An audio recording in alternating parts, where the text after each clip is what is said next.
Hello, welcome you all. Myself Rachma Verma, working as a lecturer in Electrical Engineering Department at Department of Technical Education Rajasthan. आज का हमारा topic है DC machines basis का lecture 3। उसके अंदर हम study करने वाले हैं rectification of DC generator waveform, यानी जो डीसी जनरेटर में जो वेवफॉर्म हमें मिली है उसका रेक्टिफिकेशन हम कैसे करते हैं। तो रेक्टिफिकेशन बेसिकली क्या है, conversion of AC to DC, यानी एसी वोल्टेज है उसको हमें डीसी में कैसे कन्वर्ट करते हैं, उसी के बारे में हम स्टडी करने वाले हैं। तो जैसा कि ये डायग्राम आपको दिख रहा है, इस डायग्राम के अंदर एक एन पोल है मेरा, एक एस पोल है। एन पोल और एस पोल, ये मेरा एन पोल है, ये मेरा एस पोल है। और प्रीवियस लेक्चर के अंदर मैंने बताया था कि ये कंडक्टर आपका एक कंप्लीट एक कोयल है। इस कोयल में ये आपका एक कॉम्यूटेटर है C1 और एक कॉम्यूटेटर है C2। ओके, तो जो C1 और C2 यहाँ पे क्या है, C1 कॉम्यूटेटर है, C2 भी आपका कॉम्यूटेटर है। और C1 से एक ब्रश कनेक्टेड है, दैट इज़ B1, ब्रश 1 बोल दिया इसको। एक ब्रश B2 है जिसको ब्रश 2 हमने बोल दिया है। तो इसके हिसाब से क्या हुआ कि एन और एस पोल के बीच में एक आपका कोयल है, कॉम्यूटेटर कनेक्टेड है, ब्रश कनेक्टेड है। तो अब इसका वर्किंग प्रिंसिपल हम देखते हैं कि कैसे ये वर्क करता है। ठीक है, सपोज करो कि डायरेक्शन ऑफ करंट है जो आपकी कोयल है उसके अंदर, यहाँ आपकी जो करंट है वो है डाउनवर्ड डायरेक्शन, अपवर्ड डायरेक्शन में, और यहाँ पे जो करंट की डायरेक्शन है that is upward to downward direction. तो जो करंट फ्लो होगी वो कैसे होगी, upward downward to upward direction और अपवर्ड से डाउनवर्ड डायरेक्शन। फिर आपका ये B2 ब्रश में जाएगी, B2 ब्रश से C2 ब्रश में, C2 से आपकी लोड में जाएगी और लोड से C1 में, और C1 से B1, और अगेन ये पाथ को कंप्लीट करेगी। ठीक है, ये तो अपना एक केस हुआ। इस केस के अंदर जो आपका वोल्टेज जनरेट हुआ है वो क्या हुआ है आपका, इस नेचर का हुआ है। तो अब हम पोजीशन बात करते हैं दूसरे की। अब सपोज करो कि एक्सटर्नली प्राइम मूवर से आप इसको रोटेट करवा रहे हो, और एक्सटर्नली प्राइम मूवर से रोटेट करवाने के बाद में ये जो कॉइल है, इस कॉइल की जो पोजीशन है वो चेंज होके, इस कॉइल की जो पोजीशन है वो चेंज होके यहाँ पे आ जाएगी। ठीक है, और ये वाली जो कॉइल है ये वाली पोजीशन अपनी चेंज करके यहाँ पे आ जाएगी। लेकिन यहाँ पे जो शिफ्टिंग हो रही है वो ओनली ब्रशेज की हो रही है, यानी मैं ये बोल सकता हूँ कि जो B1 ब्रश है वो आपका किस कहाँ पे आ गया है, B2 ब्रश पे, और जो B2 ब्रश है वो आपका कहाँ पे आ गया है, B1 ब्रश पे। लेकिन ध्यान रखो कि जो कॉम्यूटेटर C1 और C2 है उनकी ओरिजिनल पोजीशन वही रहेगी। मतलब अगर कोयल को आप एक्सटर्नली प्राइम मूवर से अगर रोटेट करवा रहे हो, तो कोयल अगर अपनी पोजीशन चेंज करिए तो ब्रशेज की पोजीशन चेंज हो रही है, ना कि कॉम्यूटेटर चेंज हो रहे हैं। यानी कॉम्यूटेटर हमेशा स्टेशनरी रहेंगे, कॉम्यूटेटर कभी भी अपनी पोजीशन को चेंज नहीं करेंगे, लेकिन ब्रशेज हैं कोयल के साथ में मूवमेंट करते रहेंगे। तो यहाँ पे जो B1 है उसकी जगह B2 आ गया है, और B1 है उसकी जगह आपका जो है ब्रश आ गया है, और B2 आ गया है, और B2 है उसकी जगह आपका ब्रश क्या आ गया है, B1 आ गया है। तो यहाँ पे क्या हुआ कि जो B2 ब्रशेज है एक कंप्लीट रोटेशन के बाद में कोयल के, B2 कनेक्टेड हो गया C1 कॉम्यूटेटर से, और B1 है that is connected to C2। लेकिन लोड की पोजीशन चेंज नहीं हो रही है। क्योंकि लोड की पोजीशन क्यों चेंज नहीं हो रही है, क्योंकि लोड आपका किससे कनेक्टेड है, कॉम्यूटेटर से कनेक्टेड है। तो अब इस पर्टिकुलर डायरेक्शन, इस पर्टिकुलर कंडीशन के अंदर आपकी जो डायरेक्शन होगी करंट की, वो होगी आपकी करंट की डायरेक्शन, ये वाला जब यहाँ चला गया है तो इसमें डायरेक्शन अभी भी डाउनवर्ड टू अपवर्ड डायरेक्शन होगी। यहाँ पे क्या होगी आपकी, अपवर्ड टू डाउनवर्ड डायरेक्शन होगी।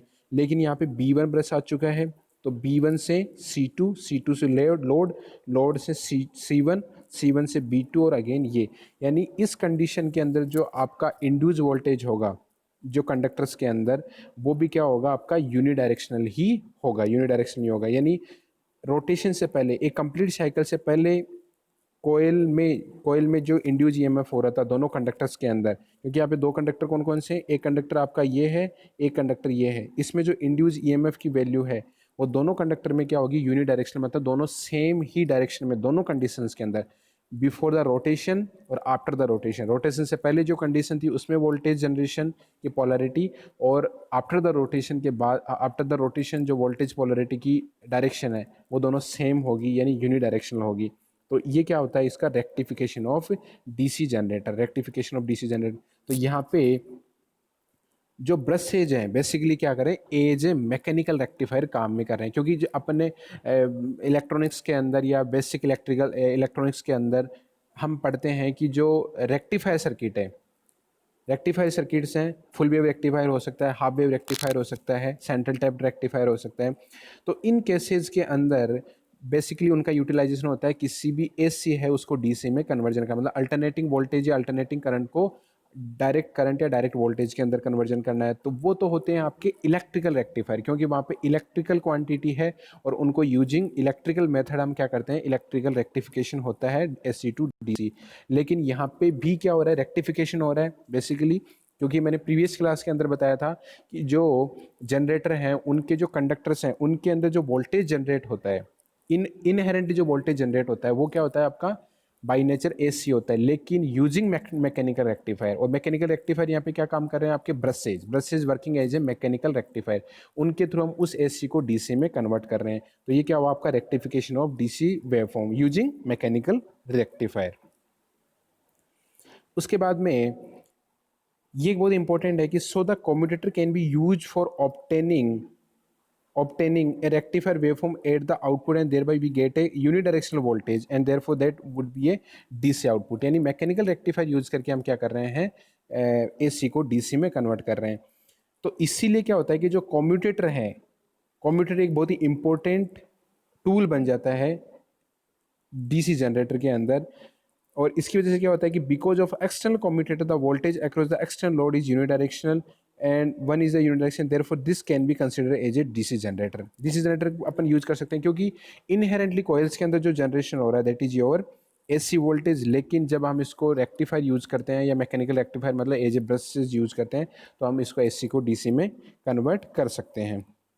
ये तो हुआ इसका कॉन्सेप्ट। अब अपन एक फर्दर इसके कॉन्सेप्ट में चलते हैं कि एक्चुअली इनहेरेंटली कोयल्स का ब्रशेस के साथ में कैसे कांटेक्ट होता है या कैसे उनका कनेक्शंस होते हैं, उनके बारे में हम बात करते हैं। तो ये मेरा क्या है कि स्टैंडर्ड डायग्राम बनाया, ये मेरा एन पोल है, ये मेरा एस पोल है, ठीक है। और यहाँ पे मैंने क्या किया है कि एक कोयल कंसिडर की है, एक कोयल है तो क्या होगा कि उसमें दो टर्मिनल होंगे, एक इनपुट टर्मिनल होगा एक आउटपुट टर्मिनल। इनपुट टर्मिनल मतलब एक में करंट की डायरेक्शन होगी, क्योंकि दो कंडक्टर्स मिला के एक कॉइल का टर्न्स को फॉर्मेशन करती है। मतलब एक टर्न के अंदर कितने कंडक्टर होंगे आपके, दो कंडक्टर होंगे। तो एक कंडक्टर के अंदर करंट अगर इनवर्ड डायरेक्शन मतलब अंदर की तरफ में जा रही है तो दूसरा जो कंडक्टर होगा उसमें क्या होगी, करंट की डायरेक्शन आपकी आउटवर्ड या बाहर की तरफ में होगी। तो यहाँ पे इसका मैं इस पर्टिकुलर स्लॉट के अंदर, क्योंकि देखो कभी भी कंडक्टर्स रहते हैं वो हमें एयर के अंदर आपके नहीं प्रेजेंट होंगे, मतलब एयर में सिंपली उसको सस्पेंडेड नहीं कर सकते हो, तो उसको क्या है स्लॉट्स के अंदर हमें, उनको हम बोलते हैं स्लॉट्स, उस स्लॉट्स के अंदर हमें कंडक्टर को पुट इन करना पड़ता है, यानी उनके अंदर रखना पड़ता है। तो जब एक कंडक्टर है उसमें अगर डायरेक्शन ऑफ करंट आपकी इनवर्ड डायरेक्शन में है तो डेफिनेटली दूसरा जो कंडक्टर होगा उसमें करंट की डायरेक्शन क्या होगी, आपकी आउटवर्ड डायरेक्शन में होगी। तो यहाँ पे मैंने क्या किया कि इस स्लॉट के अंदर आपकी, इस स्लॉट के अंदर आपका जो करंट की डायरेक्शन इनवर्ड है तो इसमें क्या हो जाएगी, आउटवर्ड है। यहाँ पे जो कंडक्टर है उसको ए मान लिया और दूसरे वाला जो कंडक्टर है उसको मैंने ए डेस मान लिया है, ठीक है। और ये मेरा है कम्यूटेटर, ये कम्यूटेटर, उसके ऊपर क्या है ब्रशेज मैंने यूज कर रखे, ये मेरे ब्रशेज है, ठीक है। और ये ब्रशेज के थ्रू मैंने क्या कर दिया, ये बेसिकली ब्रशेज के थ्रू, ये कम्यूटेटर के थ्रू होगा, बेसिकली ये लोड से कनेक्टेड है, ओके। तो अब इनका कनेक्शन कैसे होता है वो हम देखते हैं। तो इसके कनेक्शन देखने के लिए क्या किया मैंने कि इस कम्यूटेटर पे ये कंडक्टर आपका यहाँ से कनेक्टेड है, इसी तरीके से ये जो कंडक्टर ये कम्यूटेटर से यहाँ कनेक्टेड है और इसकी तरह से ये सर्किट आपका कंप्लीट हो जाएगा। यानी अगर एक कोयल का कनेक्शन हमें देखना है तो इस डायग्राम से हम एक कोयल का कनेक्शन समझ सकते हैं, जिसके अंदर ये क्या होंगे, आपके ब्रशेज होंगे, दूसरे क्या होंगे, आपके कम्यूटेटर होंगे। उसके बाद में हम फर्दर स्टडी करते हैं कि अगर हम बात करते हैं चार कम्यूटेटर सेगमेंट्स की। ये देखो पिछला वाला जो केस था, पिछले वाले जो केस था उसके अंदर जो कम्यूटेटर थे सेगमेंट, वो दो ही कम्यूटेटर सेगमेंट थे। यहाँ पे एक कम्यूटेटर सेगमेंट ये वाला था, दूसरा कम्यूटेटर सेगमेंट ये वाला था। लेकिन यहाँ पे हम बात कर रहे हैं चार कम्यूटेटर सेगमेंट की। चार कम्यूटेटर में क्या होगा, एक ये होगा, एक ये होगा, एक ये होगा और एक ये होगा। ये चार कम्यूटेटर सेगमेंट मेरे प्रेजेंट हैं। तो यहाँ पे मैंने क्या किया कि एक स्लॉट के अंदर मैं दो कंडक्टर अपोजिट फेज के डालता हूँ। मतलब एक कंडक्टर में अगर इनवर्ट डायरेक्शन में करंट जा रही है, मतलब अंदर की तरफ में जा रही है, तो उसके पास वाला जो एडजेसेंट कंडक्टर हो उसका उस होगा, उसके अंदर जो वैल्यू करंट की डायरेक्शन होगी that will be in the outward direction. तो सारे के सारे जो स्लॉट्स हैं उनके अंदर ये की यही कंडीशन है, ठीक है।